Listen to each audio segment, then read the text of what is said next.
الحمد لله نحمده ونستعينه ونستغفره ونؤمن به ونتوكل عليه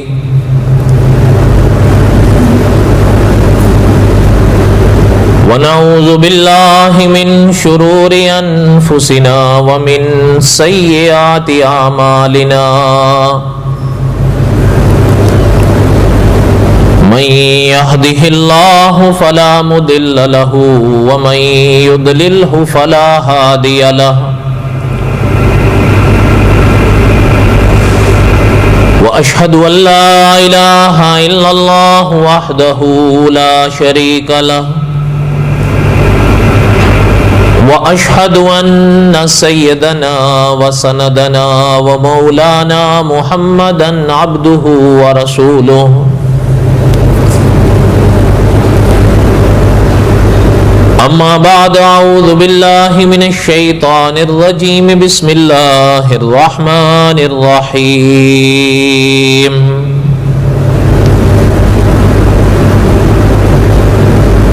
الف لام را تلك آیات الكتاب المبین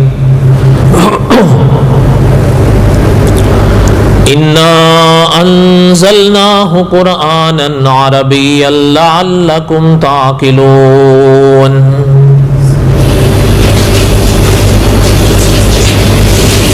نحن نقص عليك احسن القصص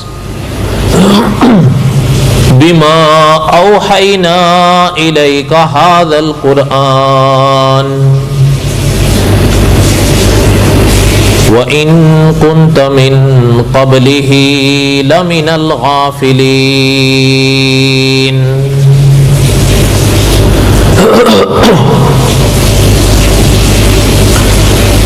إذ قال يوسف لأبيه يا أبت إني رأيت 11 كوكبا والشمس والقمر رأيتهم لي ساجدين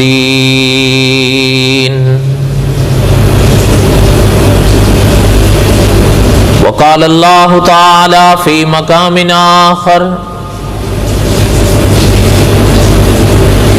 هو الذي أرسل رسوله بالهدى ودين الحق ليظهره على الدين كله وكفى بالله شهيدا محمد رسول الله والذين معه أشداء على الكفار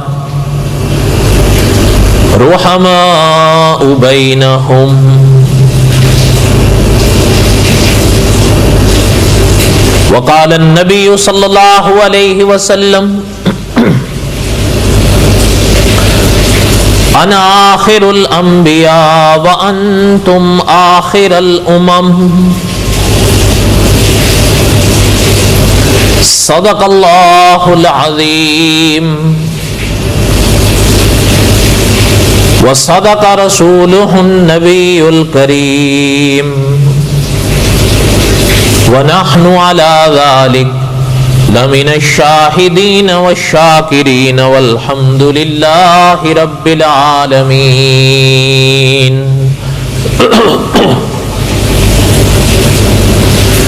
اللهم صل على محمد وعلى آل محمد كما صليت على إبراهيم وعلى آل إبراهيم إنك حميد مجيد اللهم بارك على محمد وعلى آل محمد كما باركت على إبراهيم وعلى آل إبراهيم إنك حميد مجيد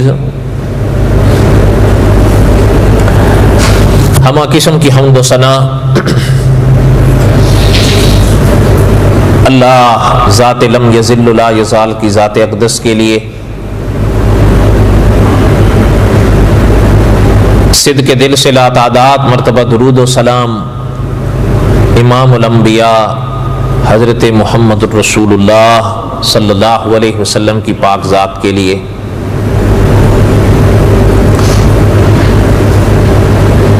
جیسا کہ آپ حضرات کے علم میں ہیں، جمعہ کے بیانات میں ہم قصص الانبیاء علیہم السلام کے اسباق دہرا رہے ہیں۔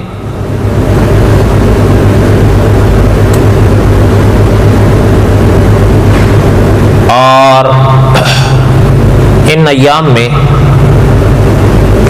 حضرت یوسف علیہ السلام کے واقعات کو دہرا رہے ہیں۔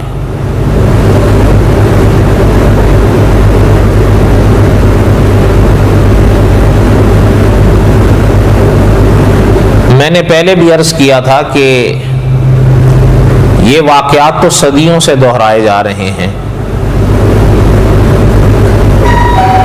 علماء یوں لکھتے ہیں کہ ان واقعات کے دہرائے جانے کے موقع پر مجھے بھی اور آپ کو بھی ان اسباق پر غور کرنا چاہیے۔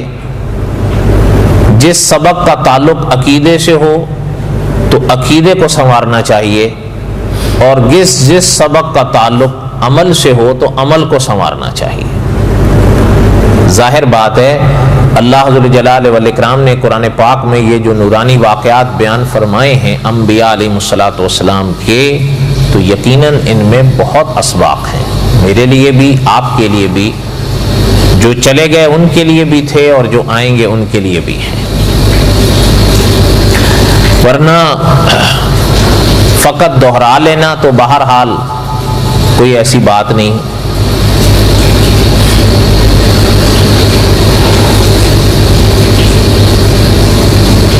ہم یہاں تک یہ سبق پڑھے تھے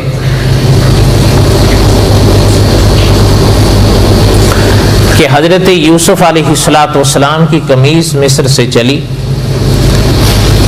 اور حضرت یعقوب علیہ السلام کنان میں تھے۔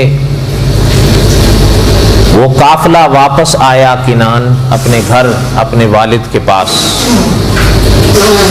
اور علماء مفسرین کا یہ جملہ یا یہ عبارت میں نے دہرائی تھی کہ انہوں نے لکھا ہے کہ وہ بیٹا حضرت یعقوب کا جو حضرت یوسف کی جدائی کے وقت حضرت یوسف کی قمیص پر جھوٹ موٹ کا خون لگا کر لایا تھا، وہی بیٹا آگے بڑھا کہ میں اپنے بھائی کی قمیص لے کر اپنے ابو کے پاس جاؤں گا اور مجھے جانے دو، اس لیے کہ اس وقت مجھ سے یہ حرکت ہوئی تھی تو آج اس کا بدلہ بھی میں ہی چکاؤں گا۔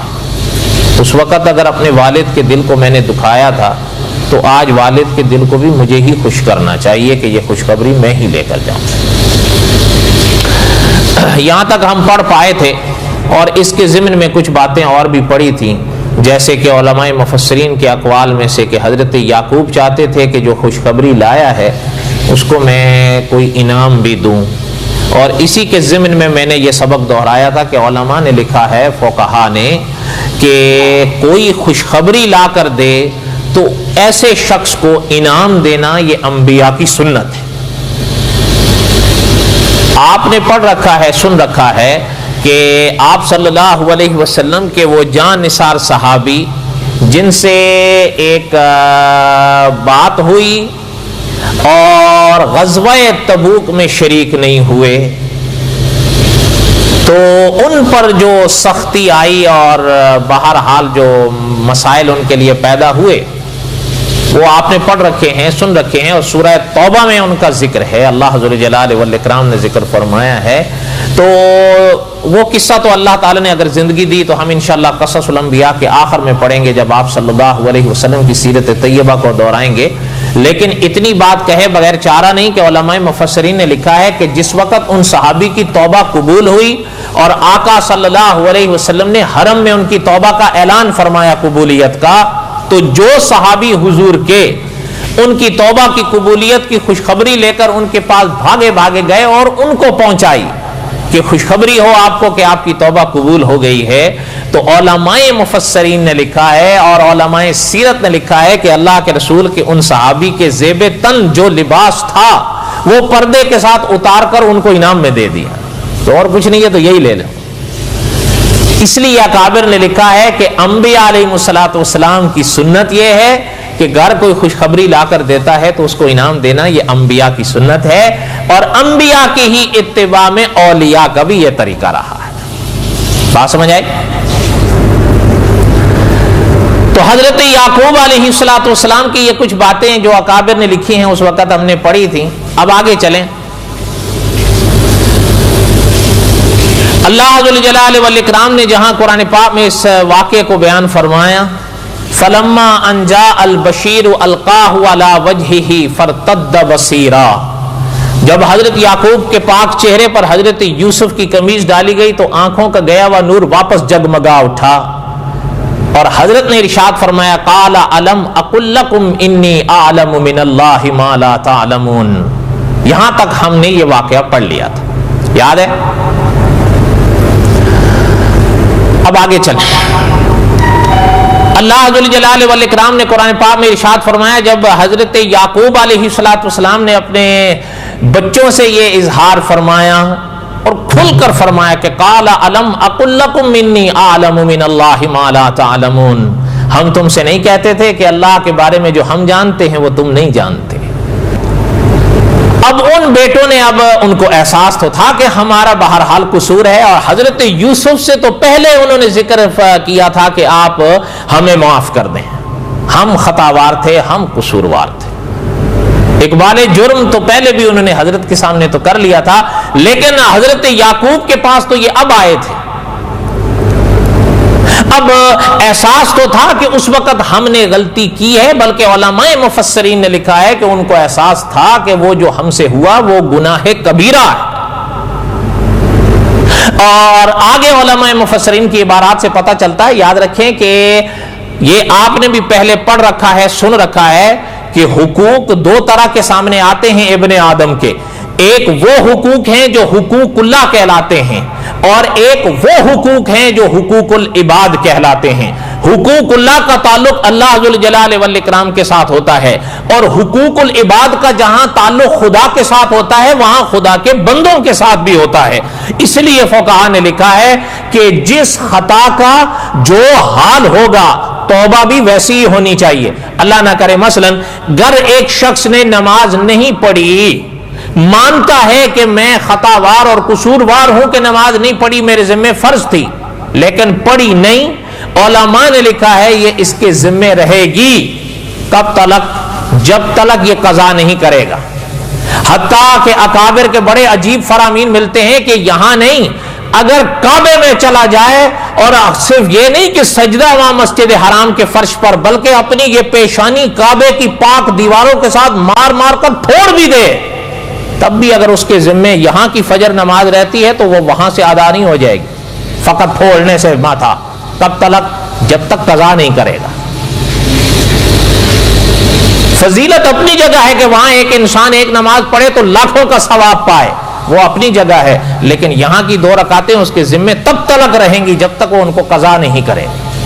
یہ متفق علیہ مسئلہ ہے، سیدھی بات ہے۔ جب اکابر نے، یاد رکھیں اکابر نے لکھا ہے اگر کسی کے ذمے نمازیں ہیں توبہ سے وہ بھی معاف نہیں ہوں گی، زیادہ سے زیادہ توبہ سے گناہ معاف ہوگا، نمازیں اطاعت کی ہیں وہ معاف نہیں ہوں گی، ان کو لوٹانا پڑے گا۔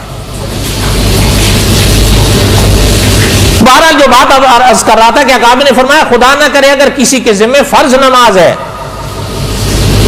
وہ قضا کرنی ہے، لیکن ایک بات تو آپ بھی خوب سمجھ سکتے ہیں، حق کس کا ہے؟ یہ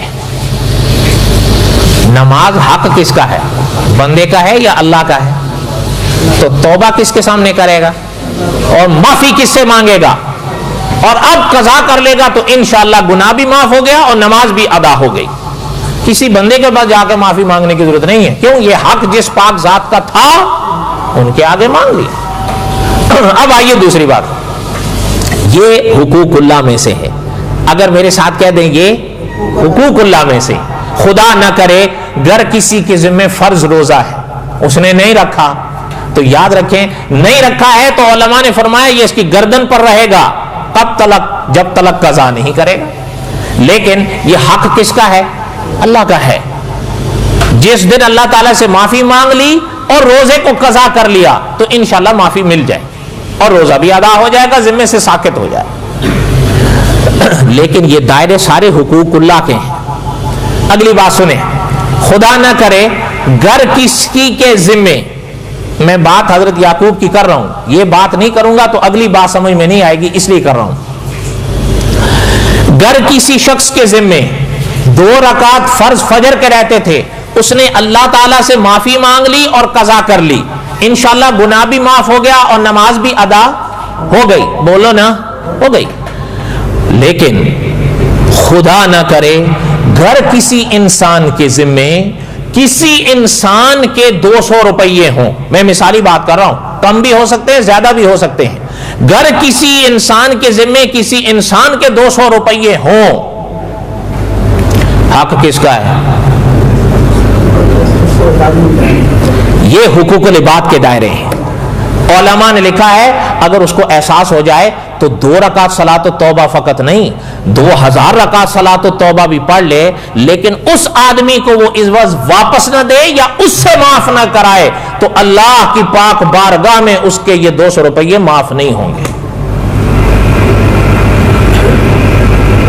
اس لیے اچھا خیر مطلب قصص الانبیاء تو آپ پڑھتے رہیں گے. ایک بات مجھے یاد آئی وہ بھی سن لیں کہ انشاءاللہ اگر اللہ تعالیٰ نے زندگی دی تو قصص الانبیاء کے آخر میں ہم یہ باتیں پھر دہرائیں گے. لیکن یہ بات سن لیں کہ آقا صلی اللہ علیہ وسلم کا جب اس دنیا سے پردہ فرمانے کا وقت آیا، علماء سیرت نے لکھا ہے کہ آقا صلی اللہ علیہ وسلم مسجد نبوی میں تشریف لائے بڑی مشکل سے. یہ زندگی کے آخری ایام تھے اور یہ آخری بیماری تھی جس میں آپ صلی اللہ علیہ وسلم نے اس دنیا سے پردہ فرمایا ہے. اور یاد رکھیں جس طرح انبیاء کا مقام زیادہ ہوتا ہے اسی طرح انبیاء کے امتحانات اور آزمائشیں بھی زیادہ ہوتی ہیں. یاد رکھیں حدیث میں آپ صلی اللہ علیہ وسلم کے فرامین کی روشنی میں علماء نے لکھا ہے کہ 3 حصے دکھ انبیاء کا امت سے زیادہ ہوتا ہے. مثلا اگر یہاں کسی کو بخار 100 درجے کا ہوتا ہے، انبیاء کو 300 درجے کا ہوتا ہے. انبیاء کی شان زیادہ ہوتی ہے تو ان کے امتحان بھی سخت ہوتے ہیں. حضور تشریف لائے، جو بات آپ کو سنا رہا تھا، پاک منبر پر حضور صلی اللہ علیہ وسلم تشریف فرما ہوئے. علماء نے لکھا ہے، علماء سیرت نے، کہ اس زمانے میں کہ جو پاک لوگ تھے ان کے بیانات آج بھی کتابوں میں ملتے ہیں کہ مسجد نبوی کے منبر پر حضور بیٹھے صلی اللہ علیہ وسلم تو سر میں اتنا شدید درد تھا کہ سر پاک کو ایک مبارک کپڑے سے، پاک کپڑے سے باندھ رکھا تھا. لیکن تشریف لائے تو بات کیا ارشاد فرمائی؟ فرمایا بھائی سنو، گر اگر کسی کا حق ہمارے ذمے ہے تو ہم کہتے ہیں کہ وہ ہم سے وصول کر لے، وہ وقت آنے سے پہلے پہلے جو سب پر. یہ حضور نے اس موقع پر ارشاد فرمایا. اور اکابر نے لکھا ہے حضور نے یہاں تک ارشاد فرمایا کہ گر کسی کے ذمے کسی کا حق ہے، ان آنکھوں کو بند ہونے سے پہلے پہلے وہ ادا کر جاؤ. علماء مفسرین نے حضور علیہ السلام کے اس پاک فرمان کی شرح میں لکھا ہے کہ گر آخرت کی بارگاہ یعنی خدا کی بارگاہ میں حاضری ہوئی تو اللہ ذوالجلال والاکرام اس وقت تک آخرت میں معاف نہیں کریں گے جب تک خدا کا وہ بندہ معاف نہیں کرے گا. اور یہ آپ مجھ سے بہتر جانتے ہیں، آخرت میں آپ مجھے معاف کر دیں یا میں آپ کو معاف کر دوں، کیا خیال ہے؟ اور یہ بھی آپ مجھ سے بہتر جانتے ہیں اس دنیا کی کرنسی نوٹ ہیں یا کسی زمانے میں درہم و دینار ہوتے تھے. آخرت کے زمانے اور آخرت کے عالم کی کرنسی نیکیاں ہیں، وہاں کے بدلے نیکیوں سے چکائے جائیں گے. اس لیے علماء نے لکھا ہے کہ حضرت یعقوب علیہ السلام کی جو بات آگے آ رہی ہے حضرت کا اس میں بھی پیغام یہی تھا. اور آقا صلی اللہ علیہ وسلم آخری دنوں میں منبر پر بیماری کی حالت میں بیٹھ کر یہ اعلان فرما گئے کہ گر کسی کے ذمہ ہے، میرے بھی گر کوئی کسی کے ذمہ ہے تو وہ لے لے. اور دوسروں کو بھی سبق دے گئے کہ گر کسی کا حق اپنے ذمے لیے ہوئے ہو تو اس کو مرنے سے پہلے پہلے ادا کر جاؤ. اور یہی پیغام حضرت یعقوب علیہ السلام کا بھی تھا. کوئی بات سمجھ میں آئی ہے آپ کو؟ میں نے پہلے عرض کیا قصص الانبیاء تو ہم پڑھ رہے ہیں، آپ بھی سن رہے ہیں، سنتے رہیں گے، پڑھتے رہیں گے انشاءاللہ. کہنے کا مقصد یہ ہے کہ کوئی ہاتھ بھی تو آئے. گر میرے ذمے کسی کا کوئی حق ہے، گر وہ حقوق اللہ میں سے ہے تو وہ بھی جمعے کے بعد ادا ہونا چاہیے، اور گر حقوق العباد ہے تو وہ بھی ادا ہونا چاہیے. مانا یہ کہ یہ آنکھیں بند ہونے سے پہلے پہلے چکا جاؤ، یہ ایک موقع ہے. یہ آنکھیں بند ہو گئیں تو اکابر نے حضور علیہ السلام کے فرامین کے روشنی میں لکھا ہے کہ وہاں جو صاحب حق آئے گا وہ تو لیے بغیر نہیں چھوڑے گا، وہ نیکیاں لے گا ان پیسوں کے عوض. اور حضور کا فرمان ہے صلی اللہ علیہ وسلم، گر نیکیاں ختم ہو گئیں تو اس کے جو گناہ ہوں گے، اگر اس کے بعد نیکیاں نہیں تو وہ ادھر ڈال دیے جائیں. بہرحال اللہ تعالیٰ عادل ہیں، فیصلہ فرمائیں. اس لیے آپ صلی اللہ علیہ وسلم اور حضرت یعقوب علیہ السلام صدیوں پہلے یہ پیغام دے گئے ہیں کہ یہ آنکھیں بند ہونے سے پہلے پہلے اگر کسی کا حق ہے تو اس کو ادا کر جاؤ یا معاف کروا. یہی حل ہے بس. حضرت یعقوب علیہ السلام کے پاس وہ قمیص واپس آئی اور آنکھوں کا نور بھی واپس آیا. تو بیٹوں کو احساس تو تھا کہ ہم سے جو قصور ہوا ہے وہ ہے بھی گناہ کبیرہ. اب حضرت یعقوب علیہ السلام سے کہنے لگے قالوا یا ابانا استغفر لنا ذنوبنا انا کنا خاطئین. کہنے لگے ابا ہمیں معاف کر دیں، ہم سے قصور ہوئے ہیں، ہم واقعہ اقبال جرم کرتے ہیں، ہم سے قصور ہو گئے ہیں، ہم آپ سے معافی مانگتے ہیں، آپ ہمیں معاف کر. بیٹوں نے معافی مانگ لی نا؟ بولو تو صحیح. اچھا اس موقع پر ایک بات کو یاد کریے. ان بھائیوں نے حضرت یوسف کے حضرت یعقوب سے تو اب معافی مانگی ہے نا، ملاقات جو اب ہوئی ہے اس واقعے کے بعد. تو وہ جو پہلے حضرت یوسف کے ہاں تھے، حضرت یوسف سے اس سے پہلے معافی مانگ چکے تھے یا نہیں؟ بولو. مانگ لی تھی نا. لیکن حضرت یوسف نے اسی لمحے معاف فرما دیا. حضرت یوسف نے اسی لمحے معاف فرما. مولانا امین اکاڑوی رحمۃ اللہ علیہ فرمایا کرتے تھے بڑوں کے دل بڑے ہوتے ہیں.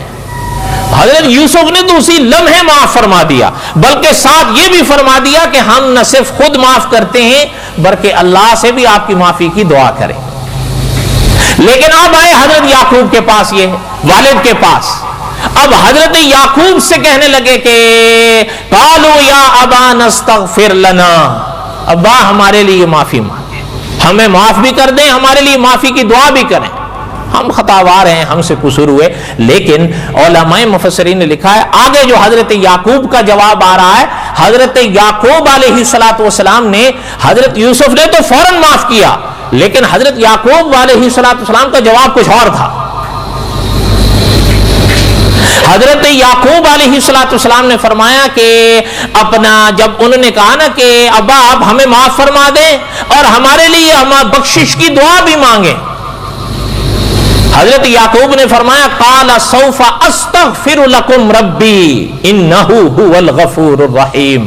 ان قریب ہم تمہارے لیے بخشش کی دعا اپنے رب سے مانگیں گے.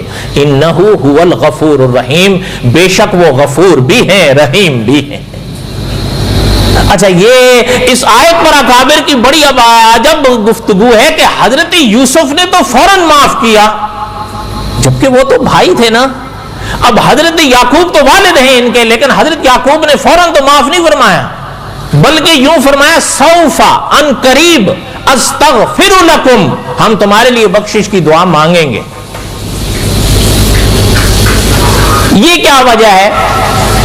علماء مفسرین نے اس پر بڑی بڑی باتیں لکھی ہیں، ساری تو خیر ظاہر نہیں سنائی جا سکتی، لیکن ایک دو سن لیں. ایک بات کا تو وہی خلاصہ تھا جس کا میں نے ابھی خلاصہ کر دیا ہے کہ علماء مفسرین نے لکھا ہے کہ اصل میں حضرت یعقوب علیہ السلام اس راز کو خوب سمجھتے تھے کہ ان سے جو قصور ہوا ہے وہ نہ صرف یہ کہ حقوق اللہ سے متعلق ہے، وہ حقوق العباد سے بھی تعلق رکھتا ہے کہ اس میں معاملہ صرف میرا نہیں، میرے بیٹے یوسف کا بھی ہے. کیا پتا انہوں نے معاف کیا ہے یا نہیں کیا ہے.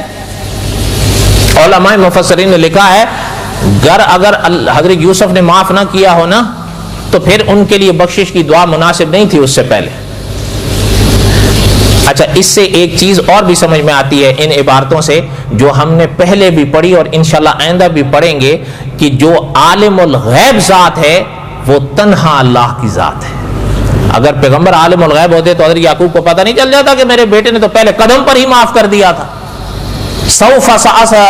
قال سوف استغفر لكم ربی، پھر اس کا معنی کیا رہتا ہے؟ معنی تو تبھی رہتا ہے کہ ابھی حضرت یعقوب کو پتہ نہیں تھا. ملاقات ہوگی تو حضرت یوسف سے بات ہوگی تو پتہ چلے گا کہ آپ نے معاف کیا ہے یا نہیں کیا ہے. اس لیے علماء نے فرمایا ایک وجہ تو یہ. دوسری علماء نے ایک وجہ اور بھی لکھی ہے اور بڑی باریک ہے. وہ یوں لکھتے ہیں علماء کہ اصل میں حضرت یعقوب علیہ الصلوۃ والسلام نے جو فرمایا کہ ہم ان قریب تمہارے لیے بخشش کی دعا مانگیں گے اپنے رب سے، اکابر نے فرمایا حضرت یعقوب ایک تو یہ بات جاننا چاہتے تھے جو حضرت یوسف کے متعلق تھی کہ انہوں نے معاف کیا ہے کہ نہیں، ایک بات. دوسری بات یہ حضرت یعقوب چاہتے تھے کہ بخشش کی دعا جب کرنی ہے تو پھر خاص وقت میں کریں. اور وہ وقت کون سا ہے؟ علماء مفسرین نے لکھا ہے وہ وقت وہ ہے جسے میں اور آپ سحری کا وقت کہتے ہیں، کہ حضرت یعقوب انتظار اس میں تھے کہ وہ وقت آئے جیسے دنیا سحری کا وقت کہتی ہے. کیوں آخر حضرت یعقوب اس انتظار میں تھے؟ علماء مفسرین نے لکھا ہے، مولانا عبد الحمید سواتی رحمت اللہ علیہ نے، کہ وہ وقت ایسا ہے جسے میں اور آپ سحری کا وقت کہتے ہیں. وہ وقت ایسا ہے کہ اس موقع پر ایک عجب انوار ظاہر ہوتے ہیں پوری رات میں، اور ادھر سے ندائیں آتی ہیں کوئی ہے مانگنے والا جو ہم قبول کریں. یہ سحری کے وقت ہوتا ہے. تو اکابر نے فرمایا حضرت یعقوب چاہتے یہی تھے کہ جب ان کا وہ قصور اتنا بڑا تھا تو ایک خاص وقت آئے تو پھر میں ان کے لیے دعا کروں. سمجھ آئی؟ اچھا خیر، اکابر نے فرمایا کہ حضرت یعقوب علیہ الصلوۃ والسلام نے فرمایا کہ ہم ان قریب تمہارے لیے دعا کریں. اب اللہ ذو الجلال والاکرام نے کلام پاک میں ارشاد فرمایا کہ اپنا فلما دخلوا علی یوسف آوا الیہ ابویہ. اب حضرت یوسف علیہ الصلوۃ والسلام نے جو انتظام فرمایا تھا نا بھائیوں سے، کہ یاد ہوگا ہم نے گزشتہ کسی جمعے میں پڑھا بھی تھا، سواریاں دے کر اہتمام فرمائے گا اور یہ بھی ساتھ میں فرمایا کہ ان کو لے کر آنا. سب چلے. کتنے چلے؟ علماء کے یہاں یعنی خاندان کے کتنے لوگ تھے؟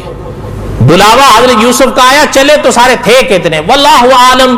بعض حضرات یہ فرماتے ہیں کہ غالباً 72 تھے، بعض فرماتے ہیں نہیں 90 تھے. اللہ بہتر جانتے ہیں کتنے. قرآن پاک میں نہیں بتایا گیا، احادیث طیبہ میں بھی ہماری نظر سے یا کان سے نہیں گزرا، اس لیے اللہ ہی بہتر جانتے ہیں. تفسیری روایات ہیں 63 تھے، 72 تھے، بعض کہتے ہیں 83 تھے، بعض کہتے ہیں 90 تھے. واللہ عالم بحقیقت الحال، وہ عرشوں کا مالک ہی جانتا ہے کتنے تھے. اور علماء نے فرمایا مجھے اور آپ کو اس کی کھوج میں پڑنے کی ضرورت بھی نہیں، کیونکہ قیامت کے دن اللہ نے مجھ سے آپ سے نہیں پوچھنا کہ وہ کتنے تھے، بس جتنے تھے. صحیح بات ہے غلط بات ہے؟ فلما دخلوا علی یوسف، حضرت یوسف کے ہاں گئے. داخل مراد یہ کہ وہاں پہنچے. لیکن علماء مفسرین نے لکھا ہے کہ جب حضرت یوسف علیہ الصلوۃ والسلام تک خبر پہنچی کہ وہ ابو آ رہے ہیں، والد محترم آ رہے ہیں، میرے گھر والے آ رہے ہیں.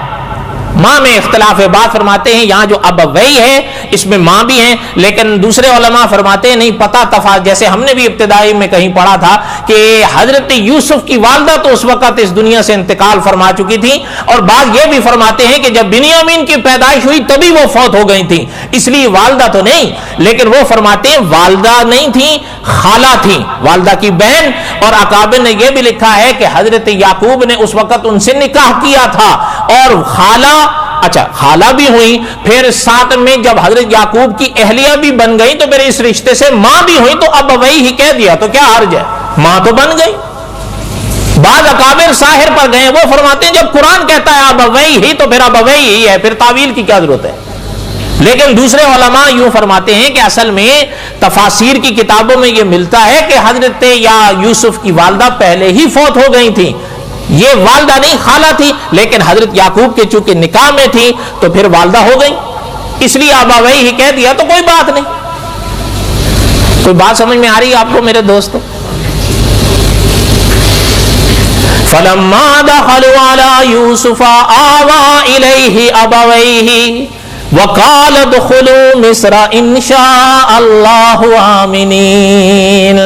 اب حضرت یوسف علیہ السلام جب آئے باہر کہ پہلے ہی آ گئے استقبال کے لیے، آپ بھی حیران ہوں گے، علماء مفسرین نے بڑی بڑی عجیب بات لکھی ہے۔ بات تو یہاں تک لکھتے ہیں کہ جو بادشاہ تھا نا جنہوں نے یوسف علیہ السلام کو عزیز مصر کا عہدہ دیا تھا، وہ خود بھی باہر آئے حضرت یوسف کے ساتھ، وہ اس لیے کہ وہ حضرت یوسف پہ جان دیتے تھے۔ وہ تو بس باقاعدہ نے فرمایا برائے نام بادشاہ رہے، لیکن باقی تو سارے اختیارات انہوں نے حضرت یوسف کو دے دیے تھے۔ اور جب لوگوں کو پتا چلا، اس لیے کہ لوگوں کے ساتھ جو قحط کا زمانہ ابھی بھی چل رہا تھا، علماء مفسرین نے لکھا وہ قحط ختم نہیں ہوا تھا، چل رہا تھا، لیکن حسن انتظام حضرت یوسف کا اتنا تھا کہ ہر گھر آرام سے کھا رہا تھا، آرام سے پی رہا تھا، آرام سے رہ رہا تھا۔ اس لیے اب جب ان کو پتا چلا کہ حضرت یوسف کے والد آ رہے ہیں تو اکابر نے لکھا ہے پورا مصر باہر آ گیا جہاں حضرت یوسف آئے۔ اور بھائی آپ لوگ کیوں؟ کہ جی ہم استقبال کے لیے آئے۔ اچھا اب اکابر نے فرمایا وہ تھے کتنے؟ تو وہی باتیں اقوال مختلف ہیں، کوئی لکھتے ہیں کہ 400 تھے، لیکن دوسرے علماء نے فرمایا 400 تو صرف فوجی تھے یا 4000، واللہ عالم۔ اس لیے بعض فرماتے نہیں 10,000 تھے، بعض فرماتے 50 تھے، اور بعض نے فرمایا کہ پرانی کتابوں میں یہ بھی ملتا ہے کہ وہ 4000 سے 3 لاکھ تھے۔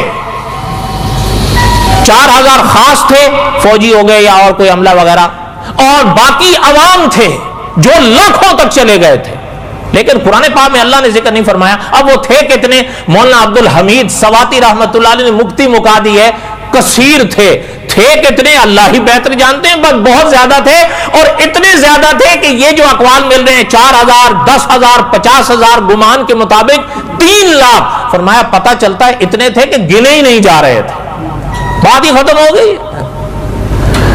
اب وہاں پر جب آئے تو حضرت علماء مفسرین نے لکھا ہے حضرت یعقوب جب داخل ہوئے تو انہوں نے جو یہ دیکھا نا تو فرمانے لگے یہ کیا ہے؟ یہ فرائنہ کا کوئی لشکر ہے؟ تو حضرت سواتی رحمت اللہ نے لکھا کہ حضرت کو بتایا گیا کہ نہیں حضرت یہ کوئی فرائنہ کا لشکر نہیں ہے، یہ تو آپ کے بیٹے کا لشکر ہے جو آپ کے استقبال کے لیے آئے ہیں۔ اب علماء مفسرین نے لکھا ہے جب حضرت یوسف انتظار میں تھے، اور یہ بھی علماء لکھتے ہیں کہ ایک بار میدان تھا وہ بہت کھلا جہاں حضرت یوسف کھڑے تھے والد کے انتظار میں، یقیناً وہ راستہ ہوگا جس طرف سے آتے ہوں گے۔ اب آپ سمجھ سکتے ہیں یہاں اب کے دور کے دروازوں میں اور تب کے دور کے دروازوں میں فرق ہوتا تھا۔ اب تو یہ جو ایئرپورٹ ہوتا ہے نا، مفتی تقی صاحب لکھتے ہیں کہ یہ اس شہر کا دروازہ ہوتا ہے، لیکن ظاہر بات ہے اب وہ دور اور تھا، لیکن اتنا پتہ چلتا ہے کہ وہ ایک کھلا میدان تھا جہاں حضرت تشریف لائے اور لاکھوں کی تعداد میں لوگ آئے، سینکڑوں حضرت یوسف کے والد کے استقبال کے لیے۔ آخر حضرت یعقوب تھے، اور یہ بھی پورا خاندان جب حضرت یوسف کے فرمانے پر آیا تو علماء نے لکھا ہے حضرت یوسف آگے بڑھے، اب نظر پڑی کہ سواری آ رہی ہے والد محترم کی، تو اکابر نے فرمایا، اکابر کی عبارات پڑھنے سے پتہ چلتا ہے جیسے جیسے حضرت یعقوب علیہ السلام کی سواری قریب آ رہی ہے حضرت یوسف کی آنکھ نم ہوتی جا رہی ہے، اس لیے کہ وہ یعنی جیسے ہم نے پڑھا تھا نا، بعض فرمایا 40 سال کا یہ فراق تھا، بعض فرماتے نہیں 40 سال کا نہیں 80 سال کا تھا، واللہ عالم، لیکن یہ تو ہے کہ کئی سالوں کا تھا، مدت ہو گئی۔ یعنی دیکھیں آپ حضرت یوسف سے بچپن میں بچھڑے، اور حضرت یوسف بھی والد سے بچپن سے بچھڑے، اب جا کر دیکھ رہے ہیں۔ اب جب سامنے کھڑے ہوئے علماء نے فرمایا حضرت یعقوب کی سواری آ کر رکی، اور حضرت یعقوب علیہ السلام سواری سے اترے، جب اترے تو حضرت یوسف آگے بڑھے، اور جیسے ہی آگے بڑھے اپنے ابو کو سینے سے لگا لیا، قربان ہے ایسے بیٹے پر۔ آپ بھی ابوؤں کو ایسے ہی گلے لگاتے ہو؟ سچ سچ بتانا، وہ بولو تو صحیح، ذرا ڈھیلے بولتے ہو۔ اصل میں مکی صاحب دامت برکاتہم صحیح فرماتے ہیں خدا نہ کرے وہ دن آئے جس دن یہ نہیں ہوں گے نا اور آخرت کا دربار آئے گا، تب مجھے بھی اور آپ کو پتا چلے گا کہ خدا کی پاک بارگاہ میں ان بوڑھے اور بوڑھیوں کا کیا مقام تھا۔ اب حضرت یوسف علیہ السلام نے جو گلے لگایا، اکابر نے فرمایا کہ حضرت یعقوب بھی جو اس دن روئے ہیں، تاریخ بتاتی ہے کہ آنسو تھمنے کو نہیں آ رہے تھے۔ اب دیکھیں تو صحیح، کیا شان، کہاں کنویں میں جو پتہ ہی نہیں چلا بیٹا کہاں گیا، اور آج بادشاہ کی صورت میں مل رہا، لاکھوں کی تعداد میں لوگ استقبال کے لیے آئے۔ اب حضرت علماء نے لکھا ہے حضرت یوسف علیہ السلام اور حضرت یعقوب جو گلے لگے تو رو رہے ہیں، والد بھی رو رہے ہیں، بیٹے بھی رو رہے ہیں۔ اچھا، اب روتے روتے علماء نے لکھا ہے کہ اتنے میں حضرت جبرائیل آ گئے علیہ السلام۔ اب حضرت جبرائیل بھی تو حضرت جبرائیل ہے نا علیہ السلام۔ حضرت جبرائیل امین علیہ السلام نیچے تشریف لے آئے۔ بقیہ کا قصہ ہے انشاءاللہ آئندہ